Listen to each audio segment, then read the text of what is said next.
Doctor ಇಲ್ಲ actually ಹೇಗ್ ಶುರು ಆಯ್ತು ಇದು ಆಕ್ಚುಲಿ ಅಂದ್ರೆ ಆ ನೇಮ್ ಯಾಕೆ ಬಂತು ಅದರಿಂದ ಏನಾದ್ರು ಒಂದು ಹಿಸ್ಟ್ರಿ ಇದೆಯಾ ಅಥವಾ ಜರ್ನಿ ಇದೆಯಾ ಎಸ್ ಸರ್, ಹೇಗ್ ಶುರು ಆಯ್ತು sir yes sir. Sir doctor heal ಅಂತಂದ್ರೆ ಲೈಕ್ ಹೀಲಿಂಗ್ ಅಂದ್ರೆ ವಾಸಿ ಆಗ್ತಕ್ಕಂಥದ್ದು. ಒಂದು ವೈದ್ಯ ಶ್ರೇಷ್ಠ ಅವರು ಮೆಕ್ಸಿಕನ್ ವೈದ್ಯರು ಡಾಕ್ಟರ್ ಸೆಬಿ ಅಂತ.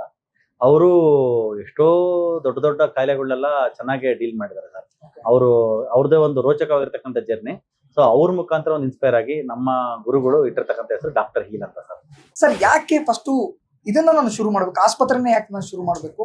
ಮತ್ತೆ ತಂದೆ ತಾಯಿಗೆ ಈ ಕಾಮನ್ ಆಗಿ ಯಾರಿಗ ಎಕ್ಸಾಂಪಲ್ ನನಗೆ ನಮ್ಮ ತಂದೆ ತಾಯಿಗೆ ಸಮಸ್ಯೆ ಆಸ್ಪತ್ರೆಗೆ ಕರ್ಕೊಂಡು ಹೋಗ್ತೀನಿ, ಕೇರ್ ಮಾಡ್ತೀನಿ, ಕಂಪ್ಲೀಟ್ ರೆಡಿ ಮಾಡ್ತೀನಿ. ಆದ್ರೆ ನಿಮ್ ಥಾಟ್ ಇದ್ದಿದೆ ಬೇರೆ, ಒಂದು ಆಸ್ಪತ್ರೆನೇ ರೆಡಿ ಮಾಡ್ತೀರಾ ಅಂತಂದ್ರೆ ಸುಲಭದ ಮಾತಲ್ಲ. ಹೆಂಗ್ ಶುರು ಆಯ್ತು ಸರ್ ಈ ಒಂದು ಜರ್ನಿ? ಸರ್ ಇದು ಆಲ್ಮೋಸ್ಟ್ 2013 ಆ ಟೈಮಲ್ಲಿ ನಾನು ಮೈಸೂರಲ್ಲಿ JSS ಮೆಡಿಕಲ್ ಕಾಲೇಜಲ್ಲಿ MBBS ಮುಗಿಸಿ ಆ ಟೈಮಲ್ಲಿಂದನೂ ನಮ್ಮ ತಾಯಿಗೆ ಸೊಂಟ ನೋವಿತ್ತು, ಆಮೇಲೆ ನಮ್ಮ ತಂದೆಯವ್ರಿಗೆ ಮಂಡಿ ನೋವಿತ್ತು. ಅದೆಲ್ಲ ತೋರಿಸಿದಾಗ ಸರ್ಜರಿ ಆರ್ಥೋಸ್ಕೋಪಿ ಮತ್ತೆ ಸರ್ಜರಿ ಅಪ್ರೋಚ್ ಮಾಡಬೇಕು ಅಂತೆಲ್ಲ ಹೇಳ್ತಾ ಇದ್ರು. ಬಟ್ ನಮಗೆ ಸರ್ಜರಿ ಮಾಡ್ಸಕ್ಕೆ ಇಷ್ಟ ಇಲ್ಲ. ಮನೇಲೂ ಕೂಡ ಅಪ್ಪ ಅಮ್ಮ ಆರ್ಥಿಕವಾಗಿ ಕೂಡ ಸ್ವಲ್ಪ ಕಷ್ಟ ಆಯ್ತು. ಮತ್ತೆ ಸರ್ಜರಿ ಅಂದ್ರೇನೆ ಅದು ಒಂಥರ ಭಯದ ವಾತಾವರಣ ಮನೆಯಲ್ಲಿ.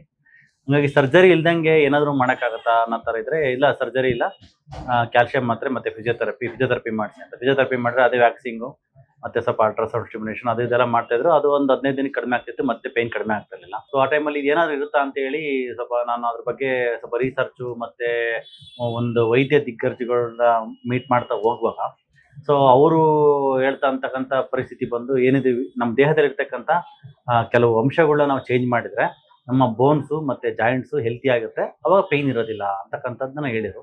ಸೊ ನಾವು ಅದನ್ನ ಕಲ್ತ್ಕೊಳಕ್ಕೆ ಒಂದು ಶ್ರಮೆ ಮಾಡಿದ್ಮೇಲೆ ಸೊ ಇದನ್ನ ನಮ್ಗೆ ಒಂದು ಸೆಟಪ್ ಬೇಕಲ್ಲ ಸರ್ ಅದನ್ನ ಪ್ರಾಕ್ಟೀಸ್ ಮಾಡೋದಕ್ಕೆ.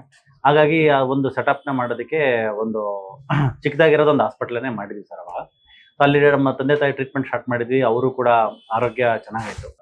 ಅಲ್ಲಿ ಮಾಡ್ಕೊಂಡು ಆಮೇಲೆ ತಂದೆಯವ್ರಿಗೆ ಇಂಜೆಕ್ಷನ್ಸು ಪ್ಲಸ್ ಬೇಕಾಗಿರೋ ಸಪ್ಲಿಮೆಂಟ್ಸ್ ಎಲ್ಲ ಕೊಟ್ಮೇಲೆ ಅವರು ಕೂಡ ಬೆಟರ್ ಅನ್ಸುತ್ತೆ. ಅವ್ರಿಗಾಗಲೇ 2013 ಸರ್ಜರಿ ಮಾಡ್ಬೇಕಂದ್ರು, ಟೋಟಲ್ ರಿಪ್ಲೇಸ್ಮೆಂಟ್ ಮಾಡ್ಬೇಕಂತ ಹೇಳಿದ್ರು.